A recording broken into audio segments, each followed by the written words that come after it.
Hello everyone, welcome back to my channel. I am Twinkle Tiwari. आज से हम जियोग्राफी के पीवाईक्यू स्टार्ट करने वाले हैं। ये पीडीएफ ओनली आईएएस से ली गई है। इस पीडीएफ का यूज़ हम किसी भी मॉनेटरी पर्पज़ के लिए नहीं करने वाले हैं। इसका यूज़ सिर्फ हम पढ़ने के लिए करने वाले हैं। So thanks to only IAS for this PDF. So start करते हैं। In the northern hemisphere the longest day of the year normally occurs in. देखो, इस क्वेश्चन को करने से पहले एक बार मैं आपको थोड़ा सा बेसिक नॉलेज दे देती हूँ। ये हमारी अर्थ है और ये क्या होता है, सेंटर ऑफ इल्यूमिनेशन बोला जाता है। यानी कि जो हिस्सा सन की रेज से क्या हो रहा हो, लाइट अप हो रहा हो। तो इतने हिस्से तक क्या होती है, सन की रेज जा रही है, पीछे क्या है, डार्कनेस है। ओके, तो ये जो लाइन होती है इसको बोलते हैं सर्कल ऑफ इल्यूमिनेशन। और इसके अलावा एक होती है एक्सिस, इमेजिनरी लाइन होती है नॉर्थ टू साउथ पोल तक। और जो एक्सिस होती है ये कैसी होती है, टिल्ट होती है थोड़ी सी। टिल्ट मतलब कि नॉर्मल तो ये परपेंडिकुलर होता है, लेकिन ये परपेंडिकुलर ना हो कि ये एक्सिस थोड़ी सी टिल्ट होती है। और कितना टिल्ट होता है, 23.5 डिग्री का। ओके, और इसको बोलते हैं एंगल ऑफ टिल्ट। अब कुछ चीज़ें देखते हैं अपन। बिगेस्ट लैटिट्यूड लाइन होती है, उसको बोलते हैं हम इक्वेटर। इक्वेटर 0 डिग्री पर होता है। उसके बाद नदर्न हेमिस्फीयर में क्या होता है, ट्रॉपिक ऑफ कैंसर। और सदर्न में क्या होता है, ट्रॉपिक ऑफ कैप्रिकॉर्न। सो इस डायग्राम की हेल्प से देखने वाले हम सीजन के कॉन्सेप्ट को। मेन रीज़न क्या होता है सीजन का, 3 रीज़न होते हैं जिसकी वजह से सीजन्स होते हैं हमारे यहाँ पे। पहला रीज़न क्या होगा, रिवोल्यूशन। रिवोल्यूशन क्या होता है, अर्थ क्या करती है जब सन के अराउंड रिवॉल्व कर रही होती है तो उस चीज़ को बोलते हैं रिवोल्यूशन, मूव कर रही होती है। तो सेकंड क्या होता है, रोटेशन। रोटेशन क्या होता है, जब वो अपनी ही एक्सिस पर रोटेट कर रही हो, मूव कर रही हो। जैसे ये एक्सिस थी, इसी एक्सिस पर क्या कर रही हो, वो स्पिन कर रही हो, तो उसको बोलते हैं रोटेशन। और थर्ड मेन चीज़ क्या होती है, टिल्ट। टिल्टेड रोटेशन भी बोल सकते हैं। ये जो भी मैंने बताया था ना, टिल्ट, तो ये हो गया। ओके, ये 3 रीज़न है जिसकी वजह से सीजन्स होते हैं। अब देखते हैं, थोड़ा इस डायग्राम की हेल्प से बताती हूँ मैं आपको। ये हमारी इक्वेटर है, इसके साथ साथ ये चल रहा है ना ट्रॉपिक ऑफ कैंसर। ये कब हो रहा है, ड्यूरिंग समर। अर्थ की एक्सिस है। तो इस केस में देखो क्या हो रहा है, डायरेक्टली जो सन रेज हो रही है वो कहाँ पर फॉल कर रही है, ये 21 जून है। ओके, ये बाय मिस्टेक इसमें लिखा हुआ है 21 जून को। क्या कंडीशन है कि जो सन रेज है वो डायरेक्टली कहाँ पे फॉल कर रही है, on the Tropic of Cancer. और जब ट्रॉपिक ऑफ कैंसर पे फॉल कर रही है तो ये चीज़ ध्यान से देखना एक बार। तो जो इतना हिस्सा है यहाँ से लेके ये वाला जो हिस्सा है वो क्या कर रहा है, सनरेज इस हिस्से पे पड़ रही है, इतने हिस्से पे। और जो ये बाकी का जो हिस्सा बच गया, ये हिस्सा कम है as compare to this one. ठीक है, इसको ना कन्फ्यूज़ मत करना, इस वाली लाइन के साथ कन्फ्यूज़ मत करना आप। इस लाइन को देखो, ये यहाँ से लेके ऐसे चीज़ें, ये ऐसे जा रहा है ये। तो ये जो इतना एरिया है, ये इतना एरिया क्या कर रहा है, लाइट अप कर रहा है। ठीक है, इतना एरिया। और जो ये बाकी का जो बच गया एरिया वो कम एरिया है। तो इस टाइम क्या हो रहा है, डायरेक्ट रेज कहाँ पड़ रही है, ट्रॉपिक ऑफ कैंसर पे पड़ रही है। और ट्रॉपिक ऑफ कैंसर पे पड़ रही है तो यहाँ पर क्या होगा, सनरेज ज़्यादा ड्यूरेशन के लिए रहेगी। मान लेते हैं कि ये 15 आवर्स है, तो ये कितनी हो जाएगी, 9 आवर्स हो जाएगी। तो ये चीज़ कब हो रही है, ड्यूरिंग 21 जून। और इस दिन को क्या बोलते हैं, समर सोलेस्टिक। क्या होता है, day of length is greater than night. तो ये देखो, ये जो लाइट वाला हिस्सा है ये ज़्यादा होगा ना एज़ कम्पेयर टू दिस। ये सिर्फ इतना हिस्सा है और ये देखो पूरा हिस्सा है। ये डे ऑफ लेंथ होगी वो ज़्यादा होगी as compared to night. Okay, तो इस चीज़ को बोलते हैं हम समर सोलेस्टिक। अब ये सेम चीज़ देखते हैं विंटर के टाइम पे। देखते हैं विंटर के टाइम पे क्या हो रहा है, ये अपना इक्वेटर है और ये ट्रॉपिक ऑफ कैप्रिकॉर्न है। तो समर में क्या हो रहा है, सदर्न हेमिस्फीयर में ज़्यादा एक्सपोजर है सनरेज का। एंड 22 दिसंबर में क्या हो रहा है कि जो सन की रेज है वो डायरेक्टली कहाँ पर फॉल कर रही है, ट्रॉपिक ऑफ कैप्रिकॉर्न पे। तो अब इस वाले में देखो, जो ये वाला हिस्सा है, ये वाला हिस्सा है, ये ज़्यादा इल्यूमिनेट हो रहा होगा as compared to this part. तो इस सिचुएशन को बोलते हैं विंटर सोलेस्टिक्स। ये कब होता है, 22 दिसंबर को होता है। क्वेश्चंस देखते हैं। In the northern hemisphere the longest day of the year normally occur in the. Northern hemisphere में पूछ रहा है, यानी कि ये वाली सिचुएशन की बात कर रहा है। तो इसमें अभी बताया था कब होता है, ये 21 जून को होता है। सो अभी ऑप्शन देखते हैं। First half of the month of June, नहीं। फर्स्ट हाफ में कितना आ जाएगा, 15 जून तक होएगा ना फर्स्ट हाफ, तो ये नहीं होगा। Second half of the month of June, yes बिल्कुल, ये 21 जून को होगा। 21 जून सेकंड हाफ में आ रहा है, तो अपना आंसर हो जाएगा बी। ओके, आगे चलते हैं। A person stood alone in a desert on a dark night and wanted to reach his village which was situated 5 kilometer east of the point where he standing। ये क्या कह रहा है, एक इंसान है वो डार्क नाइट में एक डेजर्ट में है और इसको कहाँ जाना है, अपने विलेज में जाना है। और विलेज कहाँ है, उसके ईस्ट साइड में है 5 किलोमीटर।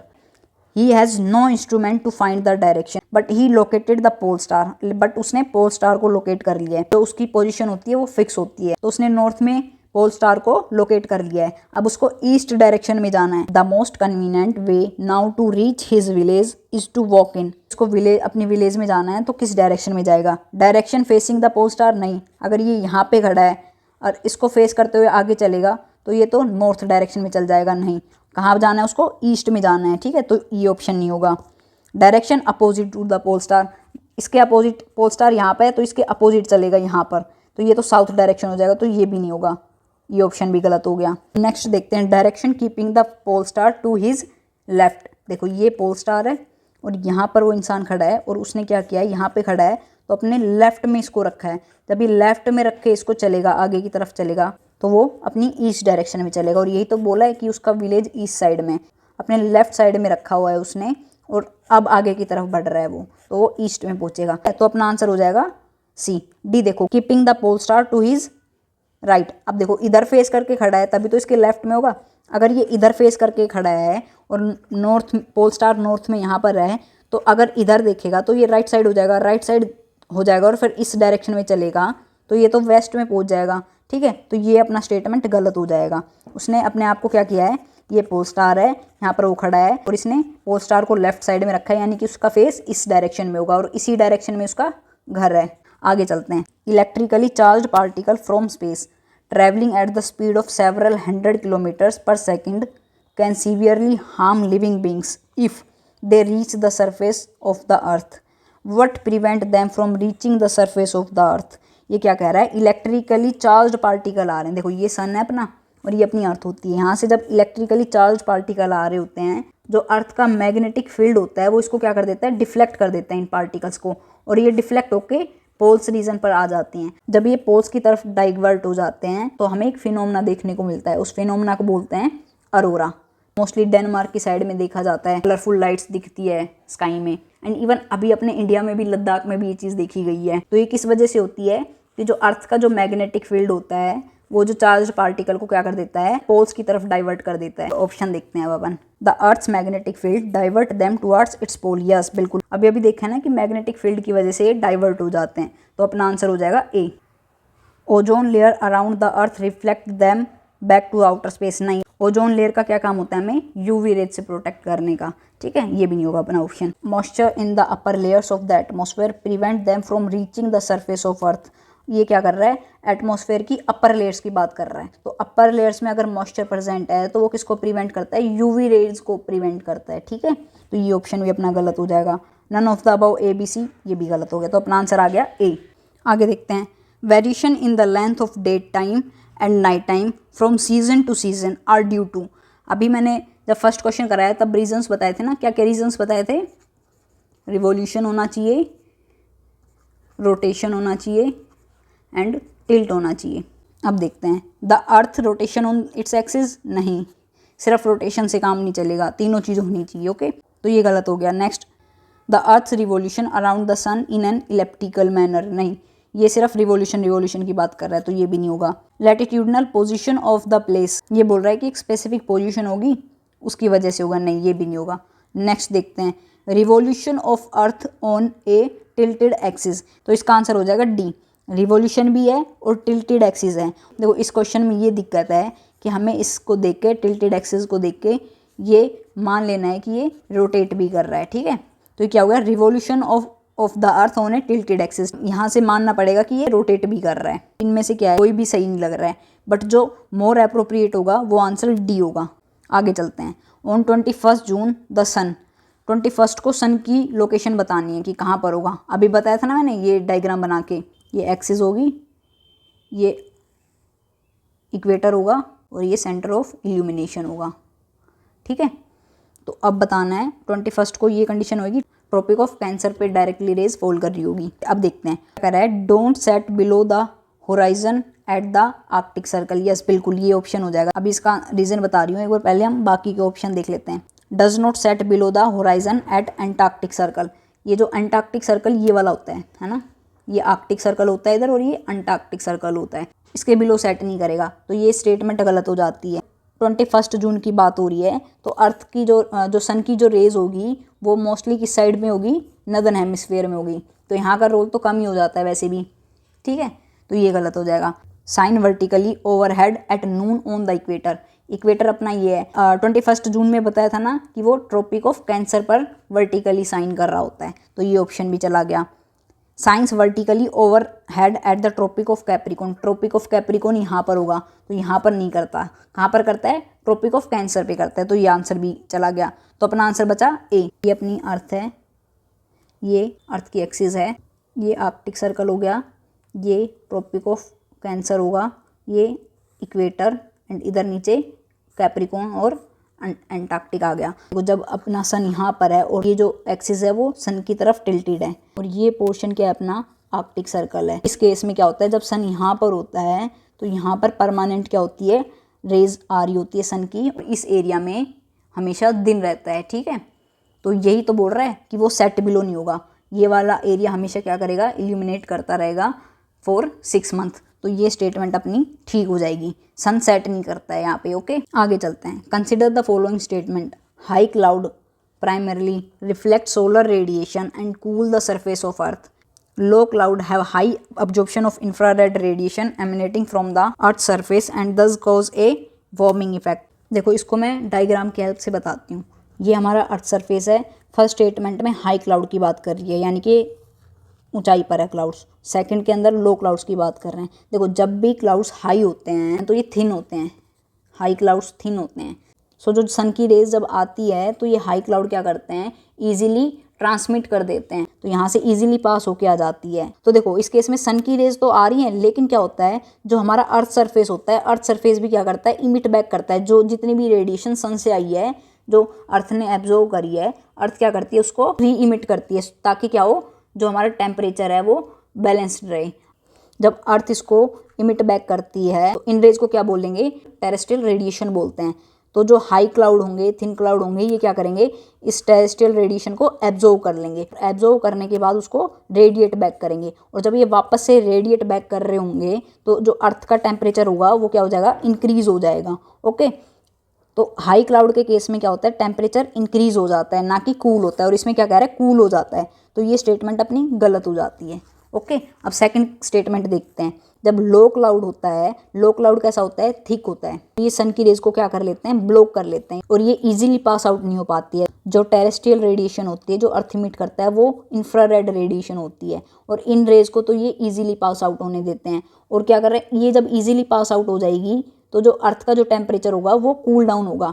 देखो अर्थ का टेम्परेचर इंक्रीज और डिक्रीज किस वजह से होता है, टेरेस्ट्रियल रेडिएशन की वजह से होता है, ना कि सोलर रेडिएशन की वजह से, ठीक है। तो अर्थ की हीटिंग इफेक्ट का रीजन क्या होता है, ये टेरेस्ट्रियल रेज। और जब ये टेरेस्ट्रियल रेज इजी से पास आउट कर गई तो हमारा अर्थ का टेम्परेचर क्या हो जाएगा, कूल डाउन हो जाएगा। लेकिन इस वाले स्टेटमेंट में उल्टा बोला हुआ है कि ये हाई एब्जॉर्प्शन होता है, नहीं, हाई एब्जॉर्प्शन नहीं होता है।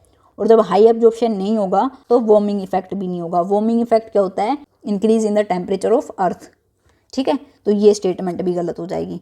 तो इसमें करेक्ट पूछा है, करेक्ट कोई भी नहीं है, तो आंसर आ जाएगा नाइदर 1 नॉर 2।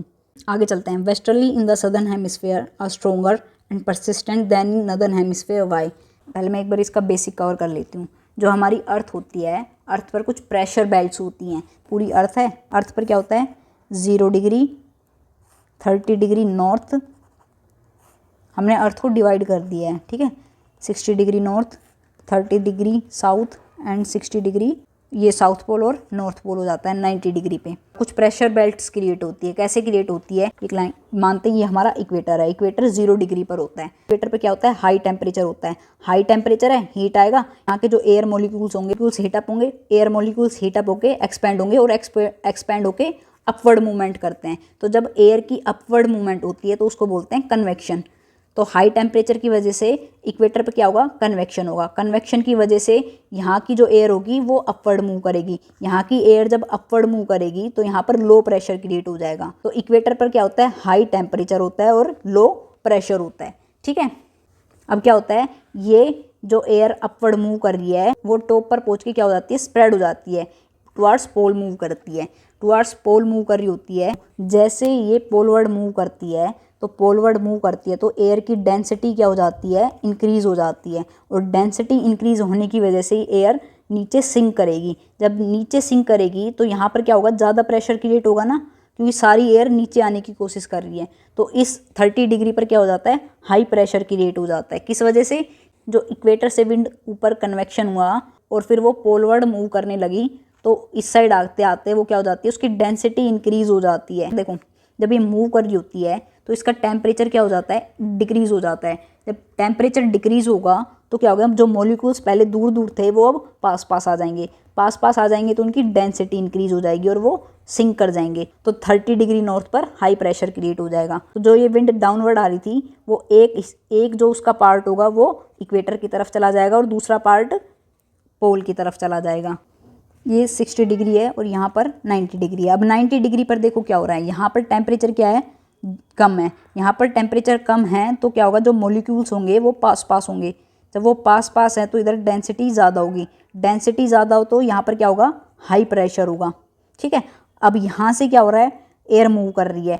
इधर से एयर क्यों मूव कर रही है, क्योंकि हमारी अर्थ रोटेट कर रही होती है। अर्थ रोटेट कर रही होती है तो ये स्प्रेड करती है। पोल पर क्या होता है, हाई प्रेशर होता है और हाई प्रेशर से वो एयर क्या करती है, मूव करने की कोशिश करती है लो प्रेशर पर, क्योंकि जो विंड होती है वो हाई टू लो प्रेशर ही मूव करती है ना। तो यहाँ से भी वो मूव करने की कोशिश करेगी तो वो पोल से मूव करती है और 60 डिग्री पर आती है। 60 डिग्री पर एक जो ब्रांच थी यहाँ से आ रही होती है और दूसरी ब्रांच पोल की तरफ से आ रही होती है और ये आपस में क्या करती है, मर्ज कर जाती है और मर्ज करके ये राइज अप हो जाती है। और जब ये राइज अप होगी तो नीचे क्या क्रिएट हो जाएगा, लो प्रेशर क्रिएट हो जाएगा। एक बार इसको मैं क्लीन करके साफ साफ लिख देती हूँ। तो 0 डिग्री पर क्या होता है, हाई टेम्परेचर होता है और लो प्रेशर होता है। 30 डिग्री पर क्या होता है, हाई प्रेशर हो जाता है। 60 डिग्री पर लो प्रेशर होता है एंड 90 डिग्री पर हाई प्रेशर होता है। ओके, तो चीज़ें इस तरह से चल रही हैं। और जो विंड होती है कहाँ से कहाँ मूव करती है, हाई प्रेशर एरिया से लो प्रेशर एरिया में मूव करती है। तो ये थोड़ी सी बेसिक नॉलेज थी हमारी प्रेशर बेल्ट से रिलेटेड। अब हम विंड्स देखते हैं कुछ। ये हमारी अर्थ है, ये 0 डिग्री है, ये 30 डिग्री है, ये 60 डिग्री है एंड ये 90 डिग्री है। 30 डिग्री साउथ, 60 डिग्री साउथ, ये 90 डिग्री साउथ है। तो देखो अब क्या हो रहा है, जो हमारी अर्थ है, अर्थ पर हम कुछ विंड्स का पैटर्न देखते हैं। तो कुछ जो विंड्स होती हैं वो एक पर्टिकुलर डायरेक्शन में फ्लो करती हैं। तो जो एक पर्टिकुलर डायरेक्शन में फ्लो कर रही है और हर साल उसी डायरेक्शन में मूव करती है, तो उन विंड्स को हम बोलते हैं प्लैनेटरी विंड्स। एक बार नेमिंग कर देती हूँ। ये क्या है, इक्वेटोरियल लो प्रेशर था। अभी देखा था ना, ये डायग्राम बनाया था मैंने, 0 डिग्री 30 डिग्री। इसको अब हम अर्थ पे रिप्रेजेंट कर रहे हैं।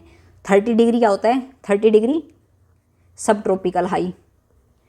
60 डिग्री को क्या बोलते हैं, टेम्परेट लो। और 90 डिग्री को क्या बोलते हैं, पोलर हाई। इसको पोलर हाई क्यों बोला, क्योंकि 90 डिग्री पर हाई प्रेशर पाया जाता है। और ये टेम्परेट लो क्यों है, क्योंकि 60 डिग्री पर लो प्रेशर पाया जाता है। ठीक है, अब देखते हैं यहाँ पर क्या है, हाई प्रेशर है और यहाँ पर क्या है, लो प्रेशर है। और मैंने बताया था अभी विंड कैसे मूव करती है, हाई टू लो। तो ये जो विंड होगी ये कैसे मूव करेगी, subtropical high to equatorial low. ठीक है, तो ये इस डायरेक्शन में मूव करेगी। सेम 30 डिग्री साउथ से भी होगा, सब ट्रॉपिकल हाई से। यहाँ से भी इक्वेटर की तरफ विंड मूव करेगी। यहाँ पर भी हाई प्रेशर है ना, तो हाई से लो की तरफ मूव करेगी और ये थोड़ा डिफ्लेक्ट हो जाएगी। डिफ्लेक्ट होने का कारण क्या होता है, कोरोलिस फोर्स। इसको कभी हम जब चैप्टर में पढ़ेंगे तो डिटेल में पढ़ेंगे। तो जो ये विंड होती है सब ट्रॉपिकल हाई से इक्वेटोरियल लो की तरफ मूव कर रही होती है, उसको हम ट्रेड विंड्स बोलते हैं। ठीक है, अब देखो 30 डिग्री पर क्या है, हाई प्रेशर है और 60 डिग्री पर लो प्रेशर है। तो अब क्या होगा, जो ये विंड्स होंगी हाई प्रेशर से लो प्रेशर की तरफ मूव करती है, तो ये विंड्स की डायरेक्शन ऐसी हो जाएगी, हाई टू लो प्रेशर। इन विंड्स को बोलते हैं वेस्टर्लीज। वेस्टर्लीज क्यों होता है, जिस डायरेक्शन से विंड स्टार्ट होती है उस डायरेक्शन से उसका नाम पड़ता है। और ये वेस्ट से मूव हो रही है तो इसका नाम हो गया वेस्टर्लीज। सेम, अब यहाँ पर लो प्रेशर है, यहाँ पर हाई प्रेशर है, तो हाई टू लो आएगी, तो यहाँ से ये विंड्स ऐसे आ जाएंगी, पोलर हाई टू टेम्परेट लो। और ये वाली किस डायरेक्शन से आ रही है, ईस्ट डायरेक्शन से आ रही है, तो इनका नाम हो जाएगा ईस्टर्ली। सेम सदर्न हेमिस्फीयर में देखो, यहाँ पर क्या था, हाई टेम्परेचर था, हाई से लो की तरफ जाएगी, हाई से लो की तरफ जा रही है और किस डायरेक्शन से ओरिजिनेट हो रही है, वेस्ट डायरेक्शन से, इसीलिए इसका भी नाम क्या हो गया, वेस्टर्ली। ठीक है, सेम यहाँ पे देखो, यहाँ पर पोलर हाई है, यहाँ पर टेम्परेट लो है, ये हाई से लो की तरफ जाएगी और कहाँ से ओरिजिनेट हो रही है, ईस्ट डायरेक्शन से ओरिजिनेट हो रही है और जहाँ से ओरिजिनेट होती है वहाँ से उसका नाम पड़ता है, तो इसका नाम हो जाएगा ईस्टर्ली। ठीक है, सो एक बार हम देख लेते हैं क्या देखा है। ये जो विंड्स होगी ये होगी ट्रेड विंड्स, ये वाली वेस्टर्ली हो जाएंगी, ये ईस्टर्ली हो जाएंगी। ठीक है, आई होप आपको समझ में आ गया होगा वेस्टर्लीज क्या होती हैं। तो ये क्या कह रहा है, वेस्टर्ली जो होती है वो स्ट्रॉन्ग होती है कहाँ पर, सदर्न हेमिस्फेयर में as compare to northern hemisphere. Reason पूछ रहा है वाई, ऐसा क्यों होता है। देखो जो हमारी अर्थ होती है, अर्थ दो हिस्सों में डिवाइड होती है, northern hemisphere and southern hemisphere. Northern hemisphere में क्या होता है, हाई लैंड मास होता है। हाई लैंड मास होगा तो जब भी विंड्स ब्लो करेगी क्या होगा, बहुत सारी ऑब्स्टेकल्स आएंगी लैंड की वजह से। देखो हो सकता है यहाँ पर कोई पहाड़ हो, कोई पेड़ हो, तो उनसे टकराकर इनकी स्पीड कम हो जाती है। लेकिन सदर्न हेमिस्फेयर में क्या होता है, ओशन होता है और ओशन पर स्पीड हाई होती है विंड्स की, यहाँ पर ऑब्स्ट्रक्शन नहीं होता कोई भी। तो पहला ऑप्शन देखते हैं, southern hemisphere has less land mass as compare to northern hemisphere. Yes बिल्कुल, अभी यही तो बताया ना कि सदर्न में लेस लैंड मास होता है, ओशन होता है यहाँ पर, तो यहाँ पर स्पीड ज़्यादा होती है, यही बोला हुआ है। Next, Coriolis force is higher in the southern hemisphere as compare to northern hemisphere. नहीं, ये गलत हो जाता है। वैसे तो देखो क्या होता है, जब हम पढ़ते हैं तो यही देखते हैं कि सदर्न हेमिस्फेयर में और नदर्न हेमिस्फेयर में कोरोलिस फोर्स क्या होता है, इक्वल होता है, बट स्लाइटली नदर्न हेमिस्फेयर में ज़्यादा होता है। ठीक है, ज़्यादा भी डिफरेंस नहीं होता, स्लाइटली हायर होता है। तो ये ऑप्शन हमारा गलत हो गया और इसने करेक्ट पूछा है, तो अपना आंसर आ जाएगा ए, वन ओनली। देखो कोरोलिस फोर्स क्या करती है, डिफ्लेक्शन का काम करती है। तो अभी मैंने ये बताया था ना कि ये विंड्स ऐसे मूव कर रही है, यहाँ से मूव कर रही है, वो सीधी डायरेक्शन में क्यों नहीं मूव कर पा रही है, वो ऐसे मूव क्यों नहीं कर पा रही, क्योंकि इधर क्या आ जाता है, कोरोलिस फोर्स का इफेक्ट आ जाता है। और कोरोलिस फोर्स क्या करता है, वो विंड की डायरेक्शन को डिफ्लेक्ट कर देता है। सो जब ये ऐसे मूव कर रही होती है तो इस पर क्या लगता है, कोरोलिस फोर्स लगता है, और कोरोलिस फोर्स लगने की वजह से ये डिफ्लेक्ट कर जाती है। सो अपना आंसर हो गया one. What could be the main reason or reasons for the formation of African and Eurasian desert belt. अभी ये जो मैंने डायग्राम बनाया था, देखो इसको डायग्राम की हेल्प से समझते हैं क्या कहना चाह रहे हैं। ये इक्वेटोरियल लो प्रेशर बेल्ट था, ये सब ट्रॉपिकल हाई प्रेशर बेल्ट, ये टेम्परेट लो एंड ये पोलार हाई। सेम इधर देखेंगे तो ये सब tropical high, temperate low and polar high. ये ऐसे विंड जा रही है और इधर ईस्ट वेस्टर्ली हो गई। सो क्वेश्चन में क्या पूछ रहा है कि अफ्रीकन और यूरेशियन डेजर्ट क्यों बन रहे हैं, इस एरिया में डेजर्ट्स क्यों बनते हैं। देखो डेजर्ट बेल्ट है वो किस एरिया में लोकेटेड होती है, सब ट्रॉपिकल हाई प्रेशर, इस वाले एरिया पर लोकेटेड होती है। इस एरिया की वजह, यहाँ पर लोकेटेड होने की वजह से क्या होगा, देखो एक कॉन्सेप्ट बताती हूँ मैं आपको। जहाँ पर भी हाई टेम्परेचर होगा वहाँ पर क्या होगी, रेज आ रही हैं, रेज आने से क्या होगा, यहाँ पर यहाँ की जो एयर होगी वो वार्म होगी, वार्म होकर वो क्या करेगी, इसके मॉलिक्यूल दूर दूर होंगे और ये अपवर्ड मूव करेंगे, अपवर्ड मूव करेंगे, कन्वेक्शन होगा, कन्वेक्शन होने से क्या होगा, कन्वेक्शन होके एयर मॉलिक्यूल्स यहाँ पर आ गए और ऊपर क्या होता है, लो टेम्परेचर हो रहा है। लो टेम्परेचर की वजह से ये क्या हो जाते हैं, कंडेंस हो जाते हैं, पास पास आ जाते हैं और कंडेंसेशन हो जाता है। कंडेंसेशन हो जाएगा और फिर कंडेंसेशन होने के बाद क्या हो जाएगा, प्रेसिपिटेशन, यानी कि रेनफॉल हो जाती है। ठीक है, ये कब हो रहा है, जब हाई टेम्परेचर होता है एंड लो प्रेशर होता है। भाई ऊपर एयर जाएगी तो क्या होगा, ऊपर एयर जा रही है तो यहाँ पर लो प्रेशर क्रिएट हो गया हाई टेम्परेचर की वजह से, तो इस केस में क्या हो जाती है, रेनफॉल होती है। अब दूसरा केस देखते हैं, ये हाई प्रेशर है, हाई प्रेशर है तो इसका मतलब क्या है कि यहाँ पर जो एयर है वो इक्विलिब्रियम स्टेट पर है, यानी कि ये अपवर्ड मूव नहीं कर पा रही है। अपवर्ड मूव क्यों नहीं कर पा रही है, क्योंकि यहाँ पर क्या है, हाई प्रेशर है, ऊपर से प्रेशर पड़ रहा है, ऊपर से प्रेशर पड़ रहा है तो क्या होगा, यहाँ पर हाई प्रेशर क्रिएट हो जाएगा और एयर अपवर्ड मूव नहीं कर पाएगी, और अपवर्ड मूव नहीं कर पाएगी तो कन्वेक्शन नहीं होगा, कन्वेक्शन नहीं होगा तो एयर मूव नहीं करेगी, मूव नहीं करेगी तो कंडेंसेशन नहीं होगा, कंडेंसेशन नहीं होगा तो बारिश नहीं होगी। तो हाई प्रेशर एरिया पर कम बारिश पाई जाती है और डेजर्ट रीजन यहीं पर पाए जा रहे हैं ना, और यहाँ पर क्या है, हाई प्रेशर बेल्ट है। हाई प्रेशर बेल्ट की वजह से कन्वेक्शन नहीं होता है, कन्वेक्शन नहीं होता है तो रेनफॉल नहीं होती है, और इसी वजह से यहाँ पर बारिश कम होने की वजह से डेजर्ट पाए जाते हैं। तो पहला ऑप्शन देखते हैं, it is located in the sub tropical high pressure belt, ये ऑप्शन अपना ठीक हो जाता है। It is under the influence of warm ocean current, ocean होता है, ओशन में करंट्स फ्लो करते हैं, जब वाटर मूव करता है तो उसको बोलते हैं कि ओशन करंट मूव कर रहा है। ओशन करंट दो तरह के होते हैं, कोल्ड एंड वार्म, लेकिन यहाँ पर क्या होता है, इस एरिया में कोल्ड करंट होता है। अगर देखो वार्म करंट होता तो यहाँ पर क्या होता, टेम्परेचर इंक्रीज होता, टेम्परेचर इंक्रीज होता, कन्वेक्शन होता, कन्वेक्शन होने से रेनफॉल हो जाती, लेकिन यहाँ पर क्या होता है, कोल्ड करंट होता है, तो ये ऑप्शन अपना गलत हो जाता है। और करेक्ट पूछा है तो अपना आंसर हो जाएगा ए, 1 ओनली। ओके, आई होप आपको ये कॉन्सेप्ट समझ में आ गया होगा क्या बताया मैंने। अगर कोई डाउट है तो पूछ सकते हो।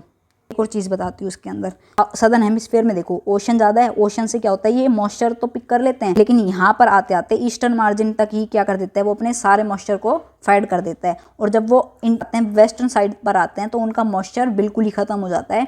तो यहाँ पर आके वो जो एयर होती है वो ड्राई एयर हो जाती है, और ड्राई एयर में मॉइस्चर नहीं होता तो वहाँ पर रेनफॉल नहीं होती। और किसका काम करती है ये, डेजर्ट फॉर्मेशन का काम करती है। तो इस चीज़ को बोलते हैं हम ऑफशोर ट्रेड विंड्स। ठीक है, जल्दी से रिवाइज करवा देती हूँ क्या बोला है मैंने। एक तो ये जो हाई प्रेशर बेल्ट होता है, यहाँ पर ड्राई एयर होगी, ड्राई एयर होने की वजह से दराई एयर होती है, ड्राई एयर होगी तो उसमें मॉइस्चर की कमी होगी, और मॉइस्चर की कमी होगी तो रेनफॉल नहीं होगा, और वो रीज़न बनेगा क्या, डेजर्ट बनने का। और सदर्न हेमिस्फीयर में क्या है, मॉइस्चर तो है लेकिन जब तक वो इंटरनल वेस्टर्न पार्ट तक पहुँचती है वो अपना सारा का सारा जो मॉइस्चर होगी वो ईस्टर्नल पार्ट पर ही क्या कर देती है, फेड कर देती है, यहीं पर सारी बारिश हो जाती है। तो अंदर तक आते आते मॉइस्चर नहीं बचता है। ठीक है, तो एक रीज़न ये हो गया। थर्ड रीज़न क्या होता है, कोल्ड करंट्स। यहाँ पर जो फ्लो करते हैं, यहाँ पर कोल्ड करंट फ्लो करता है। आगे चलते हैं। The jet aircraft fly very easily and smoothly in the lower stratosphere, what could be the appropriate explanation. तो इसको करने से पहले एक बार हम एटमॉस्फेयर की लेयर्स के बारे में देख लेते हैं। ये हमारी अर्थ है, और अर्थ के अराउंड जो एयर सराउंड करता है उसको बोलते हैं अर्थ का एटमॉस्फेयर। और जो एटमॉस्फेयर होती है उसकी अलग अलग लेयर्स होती है। ये हमारी अर्थ का सरफेस है, जो पहली लेयर होती है उसको बोलते हैं ट्रोपोस्फेयर, जो दूसरी लेयर होती है उसको बोलते हैं स्ट्रेटोस्फेयर, एंड थर्ड को बोलते हैं मीजोस्फेयर। इसको ऐसे याद कर सकते हैं, thank you so much. Troposphere, stratosphere, mesosphere. ठीक है, तो देखो जो ट्रोपोस्फेयर होता है इसमें टेम्परेचर क्या होता है, जैसे जैसे हम ऊपर जाते जाते हैं वहाँ पर टेम्परेचर कम होता चला जाता है। ठीक है, इसकी कुछ करेक्टरिस्टिक्स बता रही हूँ मैं। और यहाँ पर क्या होता है, डस्ट पार्टिकल प्रेजेंट होते हैं और वाटर वेपर प्रेजेंट होते हैं, और इनकी वजह से जो जितने भी वेदर फिनोमेना होते हैं वो इसी लेयर तक कन्फाइन होकर रह जाते हैं। और यहाँ पर क्या होती है, कन्वेक्शन होती है, यानी कि वर्टिकल मूवमेंट होती है एयर की, अपवर्ड मूवमेंट होती है। ठीक है, उसके बाद आती है स्ट्रेटोस्फेयर। स्ट्रेटोस्फेयर में क्या होता है, ओजोन लेयर प्रेजेंट होती है, और ओजोन लेयर के प्रेजेंट होने से जो भी रेडिएशन आ रही है वो यूवी रेज को क्या कर लेती है, एब्जॉर्व कर लेती है, और इसको एब्जॉर्व करने की वजह से यहाँ का टेम्परेचर इंक्रीज हो जाता है। ठीक है, और सेकंड फीचर क्या है, यहाँ पर वर्टिकल मूवमेंट नहीं होती है एयर की, बहुत ही कम मूवमेंट होती है, ना के बराबर मूवमेंट होती है। ठीक है, यहाँ पर क्लाउड फॉर्मेशन नहीं होता, बट कभी कभी एक्सेप्शनल फॉर्मेशन हो जाती है, उसको बोलते हैं स्ट्रेटोस्फेरिक क्लाउड, जैसे मदर ऑफ पर्ल्स। सो अभी ऑप्शन देखते हैं क्या कहता है। देयर आर नो क्लाउड और water vapour in the lower stratosphere. एक मिनट, देखो इस क्वेश्चन को अप्रोच करने से पहले एक बार स्टेटमेंट देख लेना क्या कह रहा है। एक तो एप्रोप्रिएट रीजन बताना है हमें, और दूसरा इसी कॉन्टेक्स्ट में जेट एयरक्राफ्ट के कॉन्टेक्स्ट में चीज़ें बतानी है हमें। तो देखो स्ट्रेटोस्फेयर में जेट मूव कर रहे हैं, यहाँ पर कोई क्लाउड नहीं है तो कोई टर्बुलेंस नहीं होगा, ईजिली मूव कर जाएंगे, तो ये स्टेटमेंट अपनी सही हो जाती है। There are no vertical winds in the lower stratosphere, बिल्कुल अभी बताया था ना कि यहाँ पर वर्टिकल विंड्स नहीं मूव करती हैं, तो ये स्टेटमेंट भी अपनी ठीक हो जाएगी। और करेक्ट ही पूछा है तो अपना आंसर हो जाएगा सी, बोथ 1 and 2।